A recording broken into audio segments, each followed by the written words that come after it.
story. Next week on Inside.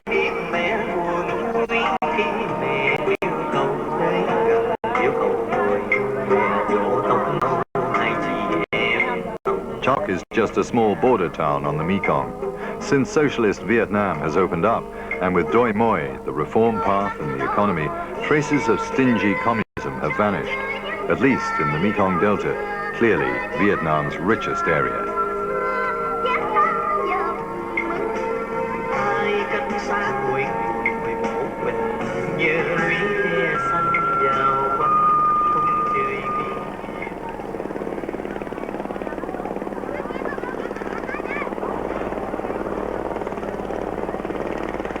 "16 million people live in the Delta, thronged together on a dense network of river arms and canals, 5,000 kilometers in length. Roads are there.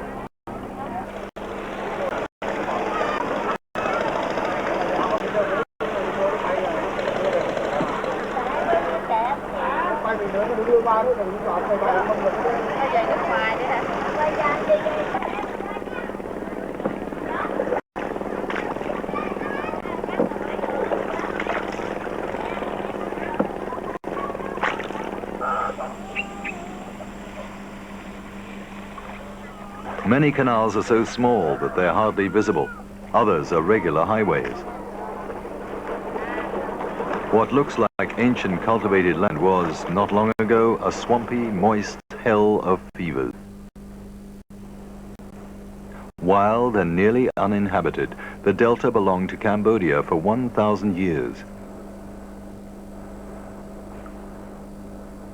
Not until the 18th century did Vietnamese begin to drain the swamps by means of such canals. In 1780, the first large transport canal was built, the Vinh Tay Canal. It marks the border with Cambodia and starts at the foot of the holy mountain Sam, the only elevation of the Mekong Delta. Hermit monks live at its top.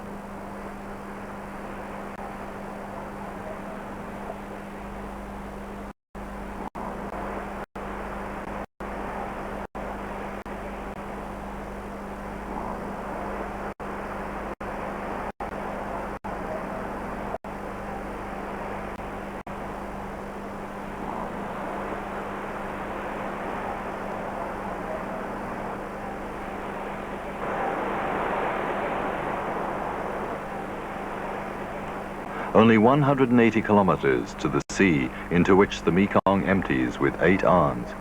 But 9 means luck in Vietnam, so a canal is counted in. The Mekong is called Song Cu Long, 9 dragons.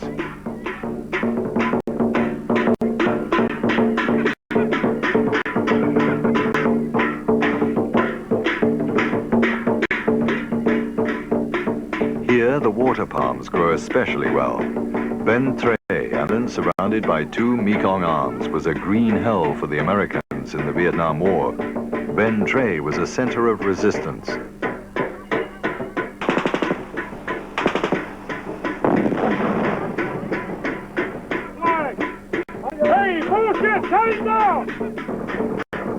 This village was especially fought over, Luong Hoa, a center of the guerrillas. Through here ran their secret supply path number 210. Here the dragon defended itself with ferocity against the Americans. The Delta was probably the worst war region.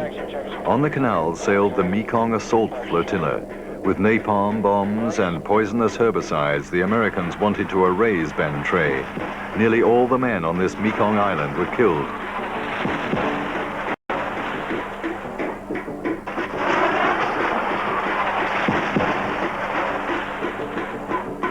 Ben Tre, the island of 1,000 widows. Normally the dragon dance is reserved for men, but in Luong Hoa, Mr. He, the drummer, is the only man to have survived the war. Thus, the dragon dance is performed here by the women, the widows.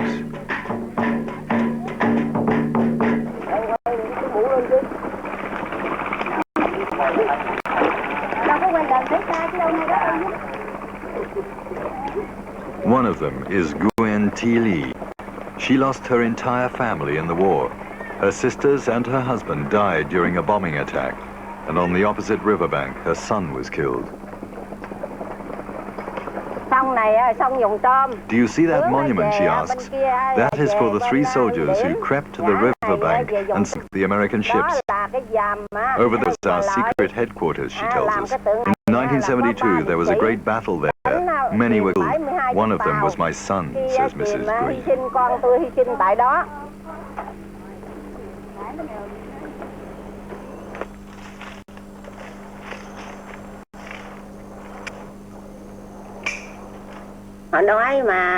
The times were terrible. Even before the war, she recounts. They took the land away from us and gave it to the rich, to whom we were to pay rent. We were reduced to poverty. That strengthened the resistance here. At that time, I was a secret courier. Then the Americans came with their airplanes and iron ships. They burned down the houses, threw poison on gardens and rice fields. We had to flee. Our villages were empty of life. After the war, we, the widows, cleaned up and rebuilt. Ben Tre was plowed right up by the bombs. Khi hòa bình lặp lại, nhân dân trở về vườn cũ.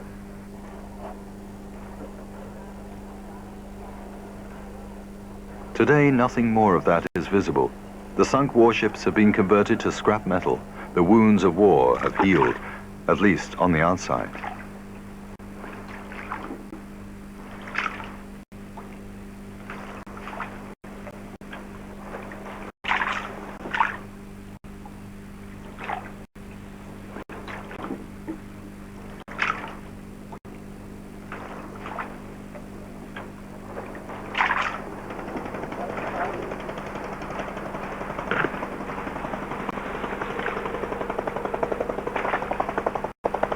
In Ben Tre, people live scattered on small, quiet canals.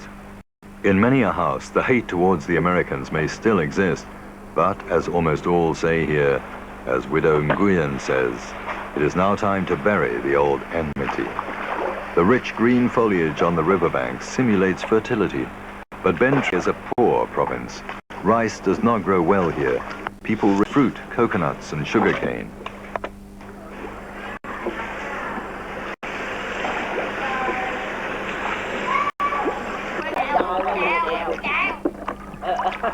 The price for sugarcane is low, unfortunately, but it can be sold to the only employer in Luang Hua, the sugarcane processing plant. This is not exactly up to modern technical standards, but the molasses production make a profit again since it was privatized 3 years ago. But before that, it was a cooperative which ended in economic ruin.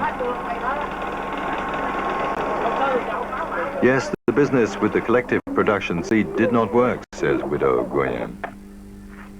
She raises pigs and cultivates fruit, especially coconuts.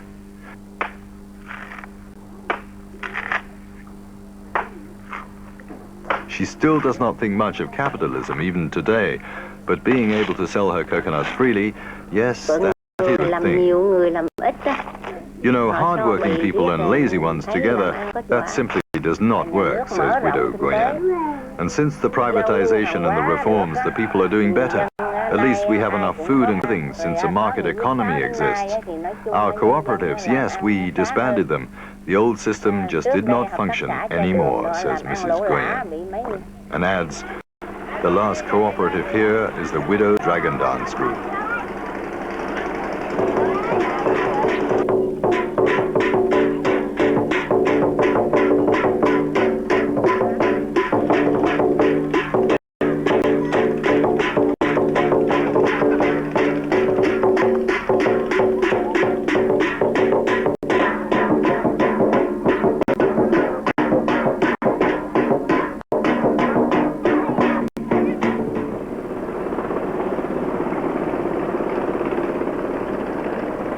Back in Chau Doc, the small town on the Cambodian border.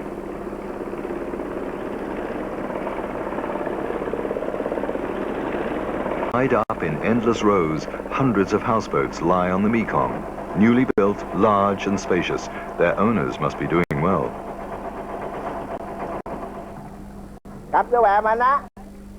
One of them is Pham Van Nut, who has been waiting all morning for his nephews and the Tan Hai, his boat.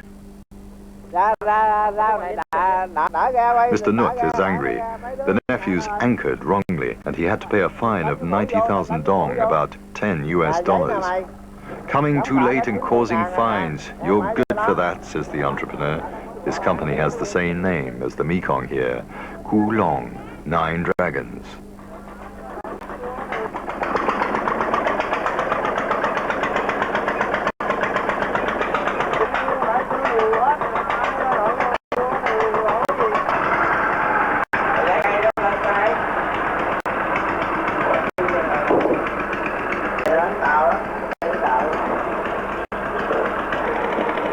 $80 kilos of dumplings are needed here daily. What are the exact ingredients? Everybody has their own recipe, including Mr. Nut. He has spent his whole life on the river. You know, I cannot live anymore without the river. On land, I actually become ill, he says.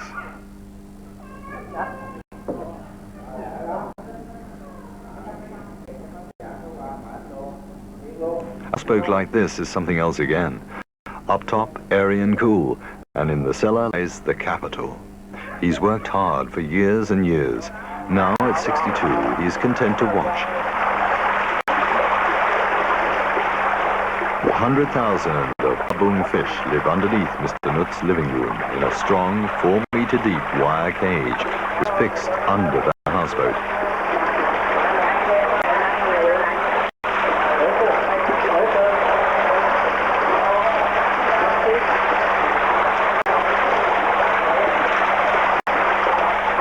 For 1 year, they are fed twice daily. Then 100 tons of profitable fish are swimming beneath the dining table. Today, he and his extended family have a comfortable existence, and his grandchildren a secure future.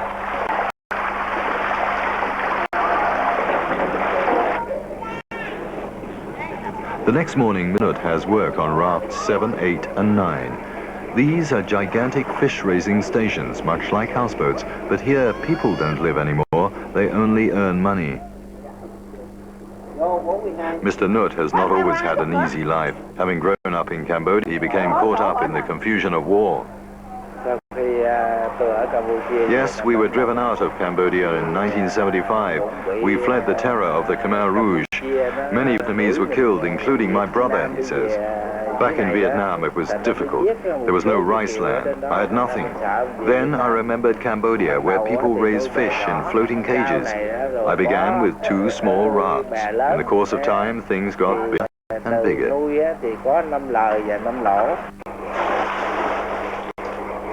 In the meantime, Mr. Nut raises on 26 rafts 2,000 tons of fish per year. On raft number 7, it is harvest time. The men spread a net inside the entire cage for this purpose.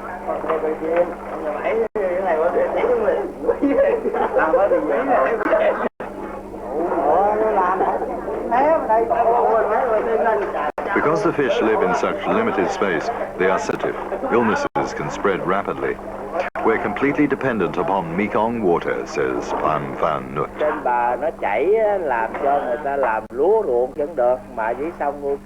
It only functions because the water is fresh through the cage and the water is clean and natural. But as problems have shown up, the fertilizer used by the rice farmers is now getting into the river and poisoning the fish, says Mr. Nut.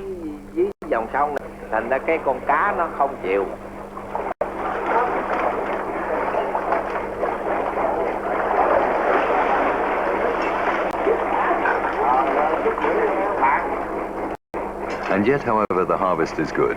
150 tons of fish are being weighed today.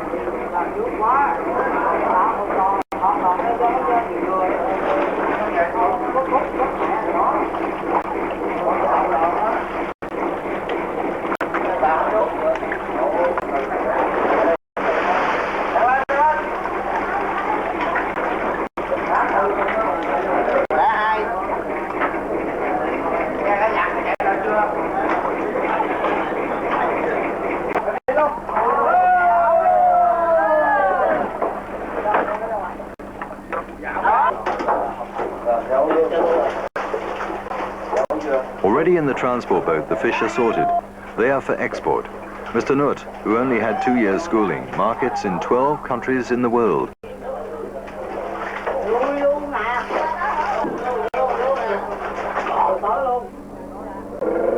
Off they go to the cannery in Kanto. Before, they simply rafted the houseboats down the Mekong, but the houseboats have long since become too large for that.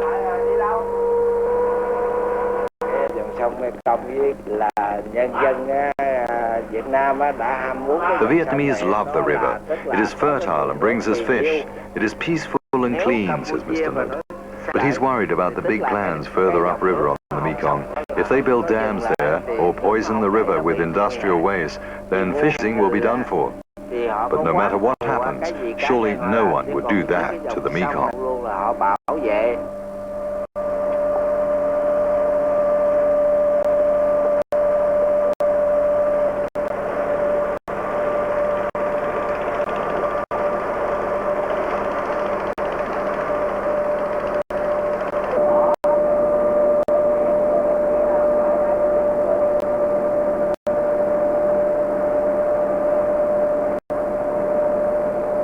Mr. Nutt thinks happily of high profits and sails through the central provinces of the Mekong Delta to the filleting plant.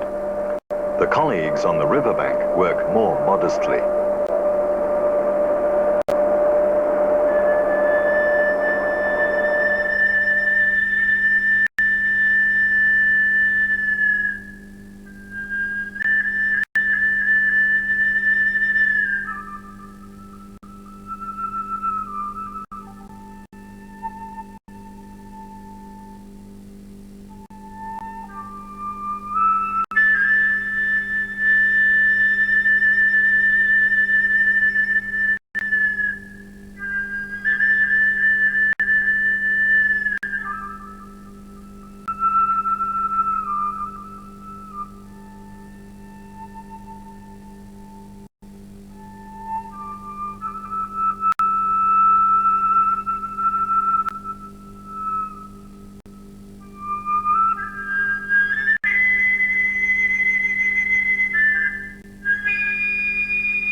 He is 63 years old, but has the walk of a young country postman. He has never been really ill, never went to school. One of 3 million rice farmers in the Delta, and a typical one at that, on his way to harvest.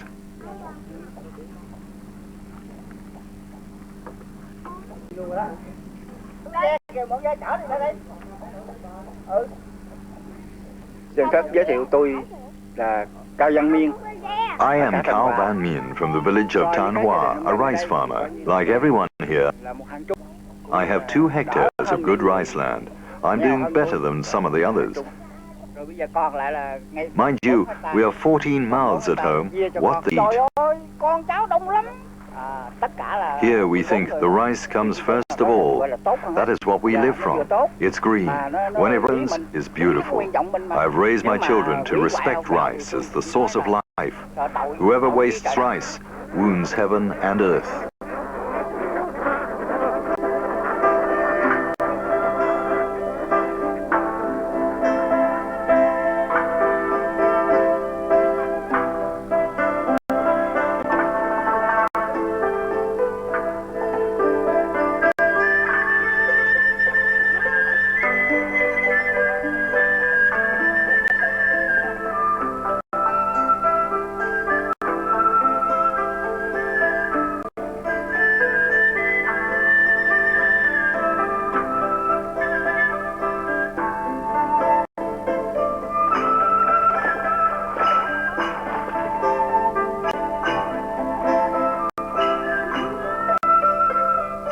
Nowhere in Vietnam and nowhere along the Mekong, rice is farmed so efficiently and with such high yields as in the Mekong Delta. Bundled, the rice is transferred to the threshing ground.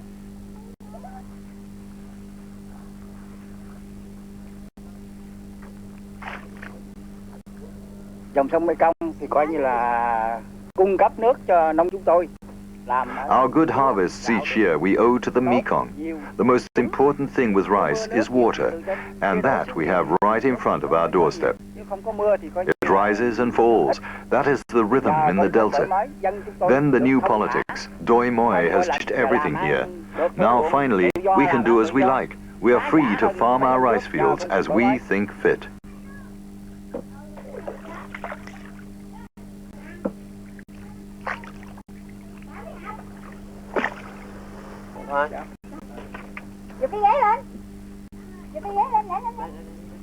Can Tho province, the heartland of Vietnamese rice production, is crisscrossed by a network of small canals, and so Farmer Mien goes to lunch by boat.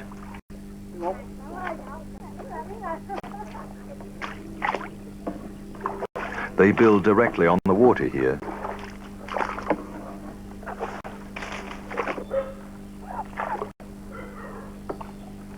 People trust the Mekong River, for it almost never rises over its banks. Lake Tonle Sap, further upriver in Cambodia, works as a natural catch basin to prevent floods.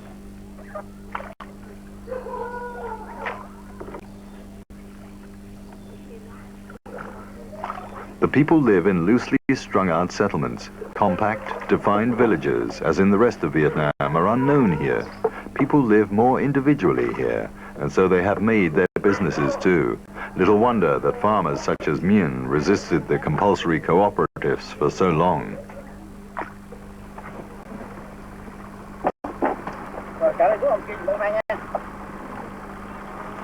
In time, as is usual in Vietnam, the threshing machine has arrived. The rice is threshed while still wet.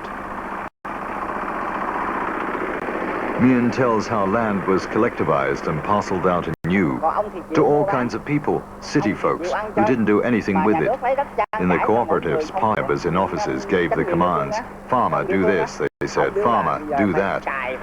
When we were to plow, when we were to thresh, they had no idea about rice. It was really annoying.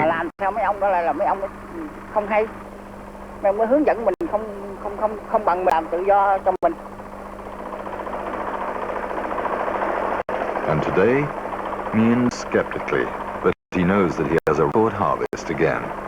He's obtained 36 sacks, nearly 2 tons from hectares grown only for export.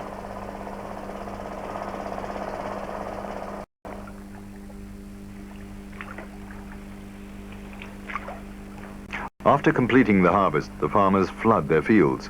Now the Mekong unloads its freight of soil, thus keeping fertile.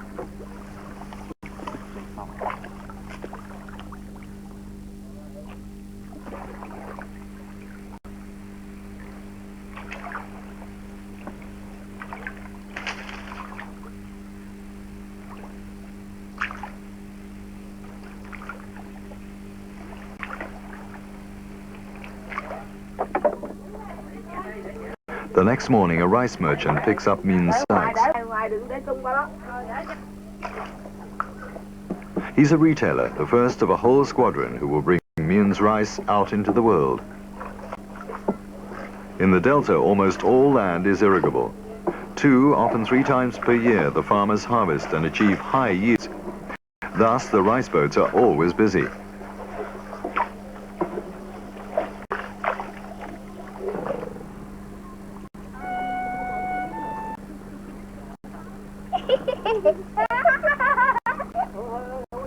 In the canals, the rice is separated from the spelts and washed. That is dried on the surface of the few roads.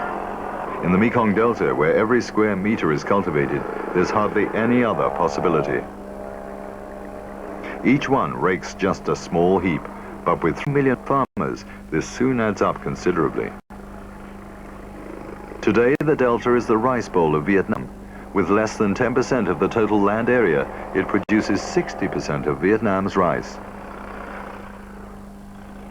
The silos on the rice pier of the Mekong harbor, Can Tho, are no longer sufficient. Once Vietnam had to import rice to feed its people. Today, Vietnam is the second largest exporter of rice in the world after the USA.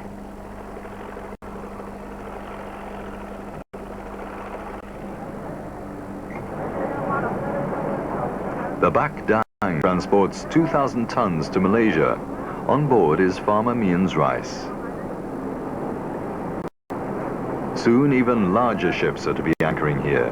The Mekong is being deepened and Kanto is to become a big overseas port. With its 9% economic growth rate, the unofficial capital of the Mekong Delta is already a vibrant boom town.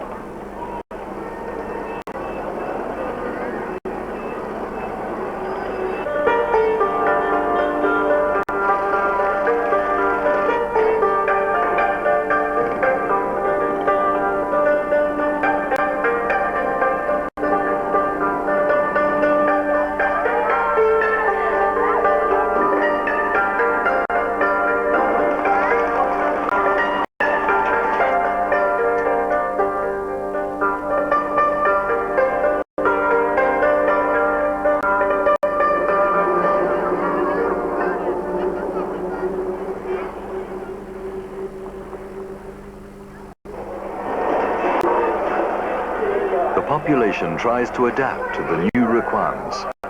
Thousands learn how to operate computers, but above all they learn the English language. To be doing, Miss Smith? He knows exactly what each of them should be doing. Again.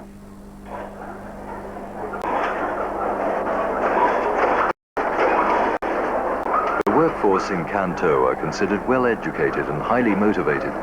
This textile factory produces shirts and trousers for the international market. The director of the partly privatized company is looking for foreign capital, which up to now flows in only hesitant.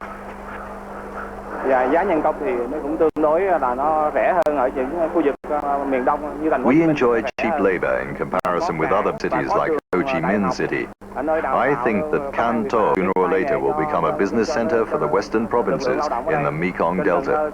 So that is one of the reasons why I chose Kanto to place my factory.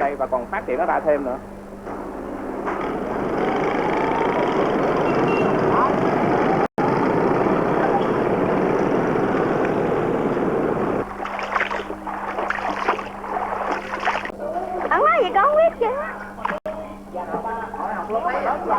Vì cha tôi trước là cha tôi thờ.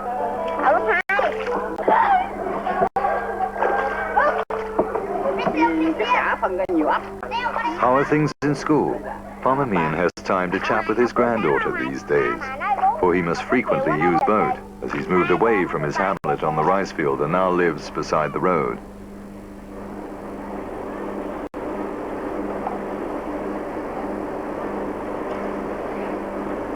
With his son, he's bought a rice mill.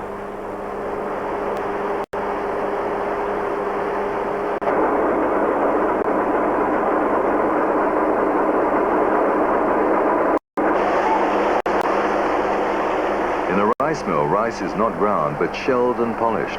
Much rice is broken in the process because the machine is old, complains Farmer Mien. But what matter? It runs from morning until night without a break.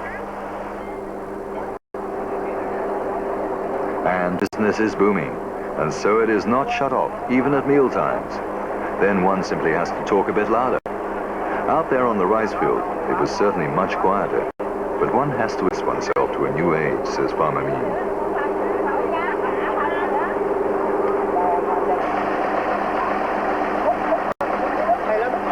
With Doi Moi, large chemical companies came to Vietnam, and the Delta farmers especially are easily won over to anything which will increase their yields. As well, Mien and his son started to experiment with new hybrid rice types, fertilizers and insecticides, and they are enthusiastic. Chemicals damaged the environment? Utter nonsense. If only they were not so expensive. While his son swings the club, Mien attempts to find a cheaper alternative. Thì năm rồi đó, đất tôi bị sâu rầy thất. I noticed there were many fish snap insects up and eat them, so I said to myself, Mien, catch some of these fish and put them in the rice field. First, the fish eat the insects. Yes, second, after the harvest, I can sell the fish. That means a second income, and two incomes are better than one, obviously. Whether it works, who knows? But I'll give it a try and see.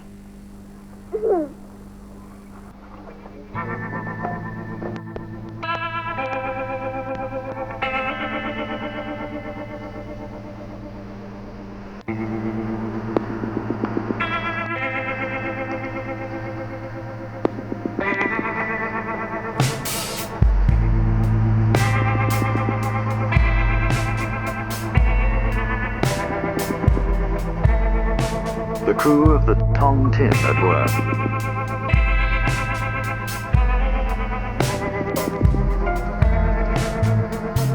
"15 people live and work on board this boat. Hardly any real sailors are among them.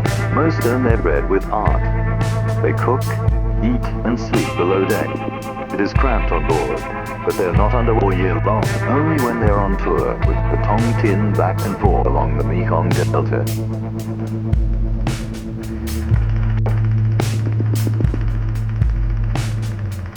The next port of call is the market town of Phuong Hep.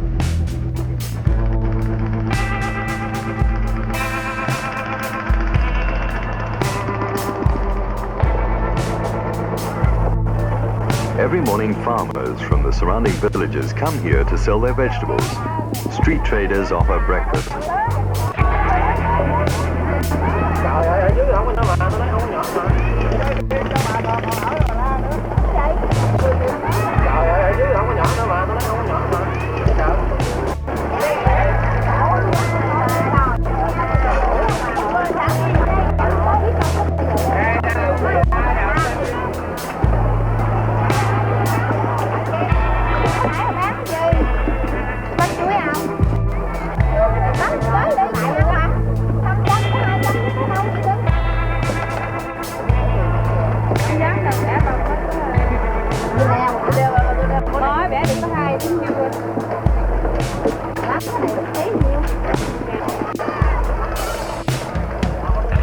One of the oldest localities in the Delta, and the center at which it was opened up. From here, great canals were excavated in all directions. Today, Phuong Hep is an important junction with 7 canals intersecting here.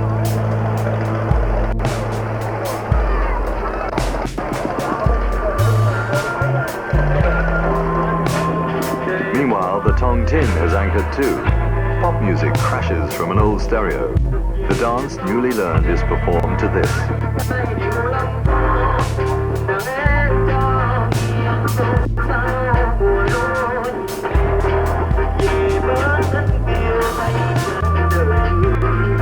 The Tong Tin is a so-called culture boat.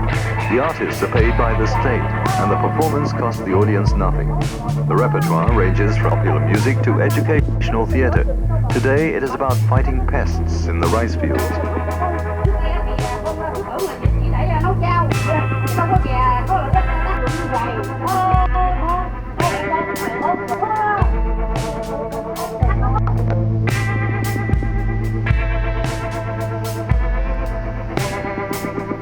The troupe wants to go on to the village of Hiep Hung. The ensemble performs in remote villages, reachable only by the labyrinth of large and small canals. Performance this evening at 6 o'clock. Perhaps the announcement is unnecessary. The theatre boat is a rare change for people.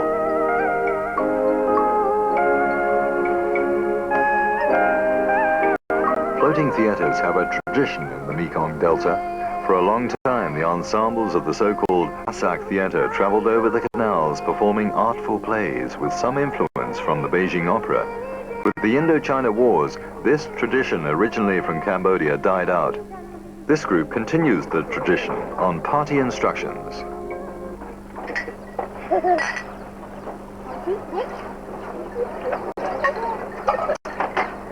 Ca năm nay tiền nhập quá rồi tính khác. Tới lễ hôm đó làm cho sóc ca. The long voyage has made the men of the theatre boat thirsty. As remote as the canal may be, there is always a bia hoi, a beer inn. Close by, 2 pre-breeders hope for a few extra dong.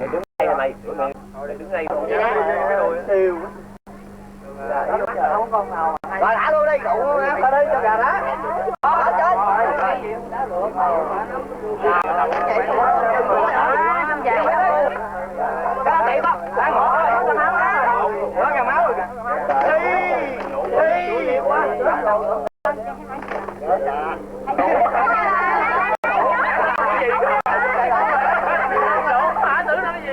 Đó, chụp hình luôn hả? 21 hay gì vậy?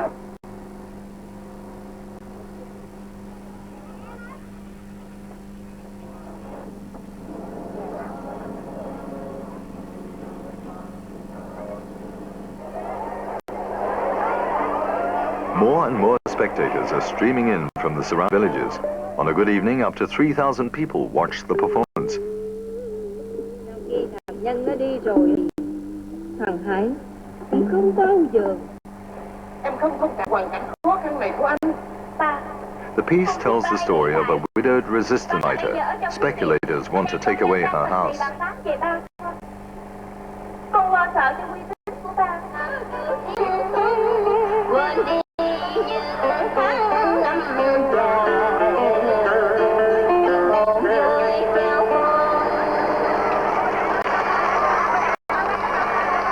In modern Vietnam, such pieces still end with the one-time heroes obtaining justice in the end. And that is the way the public wants it.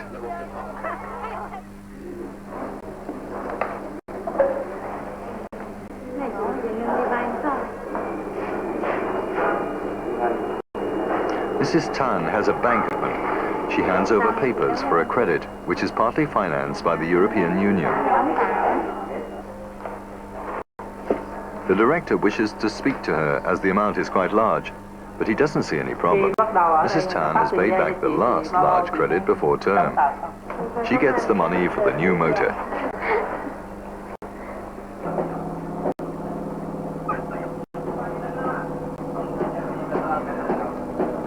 Mrs. Tan lives in Cà Mau, the last town before the great mangrove swamps of the Mekong Delta begin. Here all roads end. The outstations of the forest are reachable only with such passenger boats. One of them is not sailing today. The motor doesn't want to start and the water pump is unwilling too.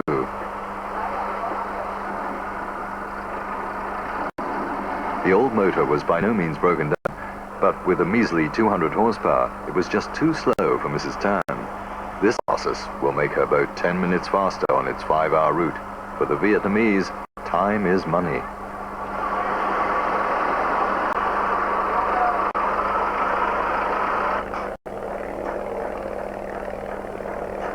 A sacrifice so that the motor doesn't break down, so that it makes a fat profit. And so that times will never again be so bad as on the night when she decided to take her child and flee Vietnam across the seas. Coi như chuyến đi vừa rồi thì It was terrible. With 67 people, the boat was dangerously overloaded and it rocked threateningly. I felt sick. I stayed below deck the whole time. I was terrified of the sea. Then the motor broke down. We just drifted aimlessly. With great fortune, we reached Malaysia after 3 days and nights. Bơi rồi tấp vô tới Mã Lai. They are almost forgotten, the people. 1 million Vietnamese left their country as boat refugees. Nong Trong Tan, 32 years old, was one of them.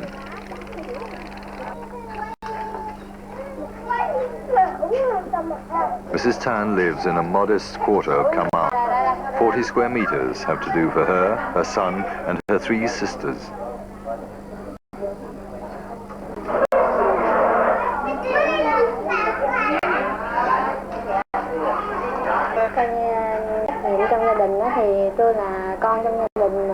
My parents are very old and my sisters are young and unmarried. Now, here it is the custom, says Mrs. Tan, that I, as the oldest daughter, am responsible for taking care of the family. I was bankrupt as a merchant at that time. We had absolutely nothing. For this reason, I wanted to emigrate and find a job or start a business and send lots of money home. Muốn đi nước ngoài mình cũng có nghề đó.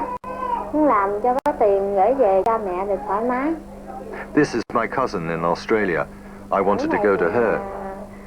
Em con có chú. Bây giờ thì hiện giờ nó ở Úc.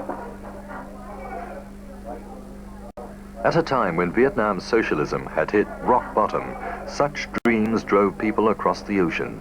For so many others, for Mrs. Tan, the dream ended in a refugee camp. What the bus station is in other places is the passenger boat pier in Cà Mau. 60 boats are waiting for customers. Mrs. Tan is the only woman in this tough business.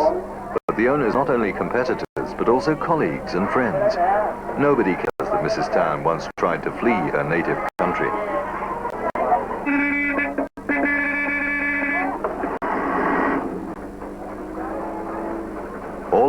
for Nankan.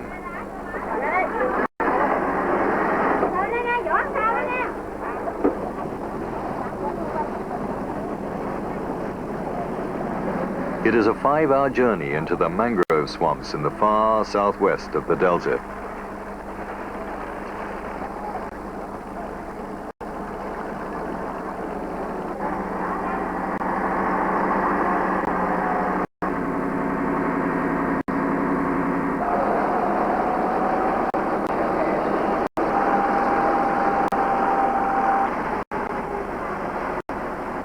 On good days, there are 150 passengers. Today, only 40. The journey pays off in spite of this. The business is lucrative and Mrs. Tan's prospects are the best. Tại vì tôi thấy mình đi không được thì mình tự I saw that I would never be able to xin trả leave the về chứ camp and I không có wanted to việc return to Vietnam. But I was terribly afraid that they would do something to arrest me. At some point, a delegation came. They said we were welcome back home. We could even obtain credits, money from Europe to start businesses. And that is how it was. That is how I got my boat. Yes, I'm doing well, especially economically. Everything is better than it used to be. I like it again, Vietnam.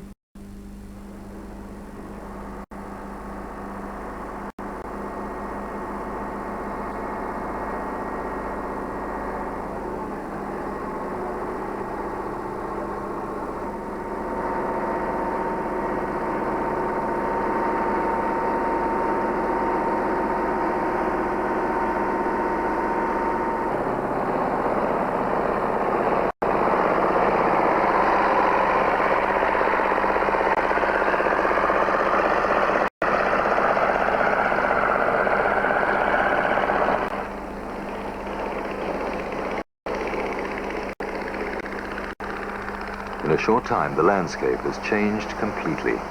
Vietnam's mangrove swamps are the second largest in the world. They protect the delta against the violence of the South China Sea.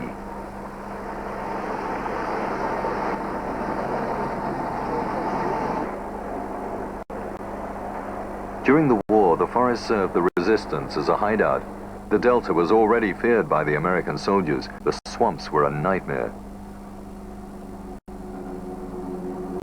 Special aircraft defoliate them with highly toxic chemicals, particularly with dioxin-carrying Agent Orange, produced in Germany.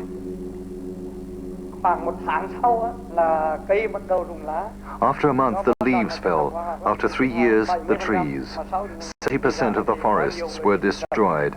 Later, misshapen children were born. They sprayed in bands 7 kilometers broad. It was war, says Mr. Quang, the chief forester. But what they did to us here, we can never forgive them for that. After the war, Tran Phu Quang was the first forester to enter the poisoned mangrove swamps. He directed the reforestation.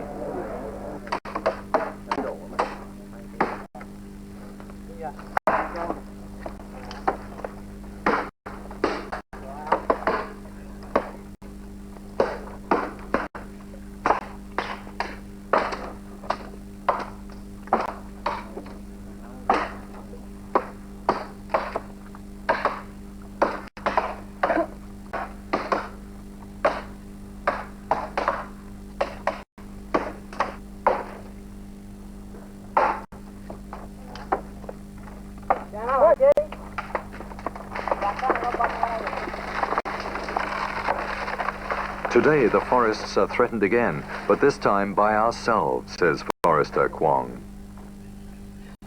40,000 hectares, is 35% are already irreplaceably lost. Too many of the poor are streaming into the swamps, cutting down trees and building pools to raise shrimps. Tom, shrimps or prawns, this is the big export business now in the Mekong Delta. The small creatures do excellent in the Mekong water and earn 10 times as much as rice farming.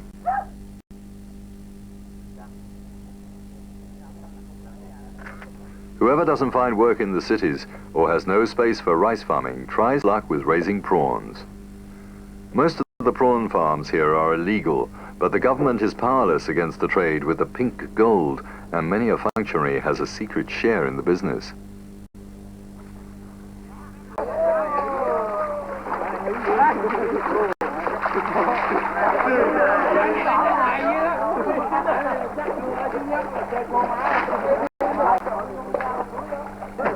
Cháu đó.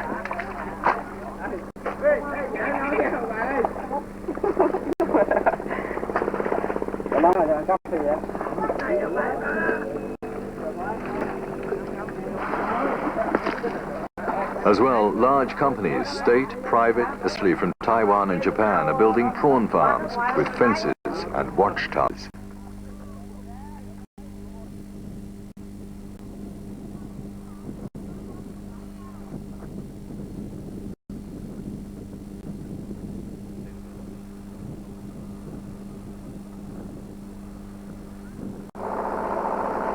Many a farmer has come a long way with a pretty house, but at what cost? At first the government encouraged prawn raising, but the market economy spirits they called up have gone out of control. Vietnam's legendary mangrove forests are dying of an overdose of doi moi.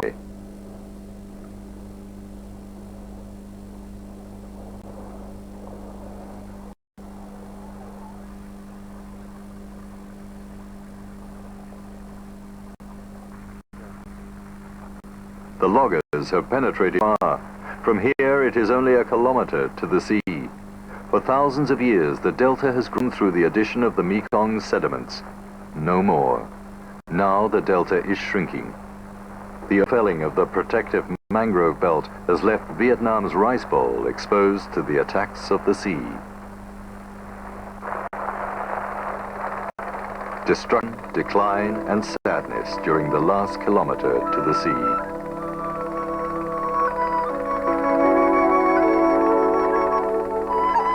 4,900 kilometers after its birth in the snow-covered heights of the Himalayas, the Mekong, the Song Hu Long, the river of the Nine Dragons, reaches the South China Sea.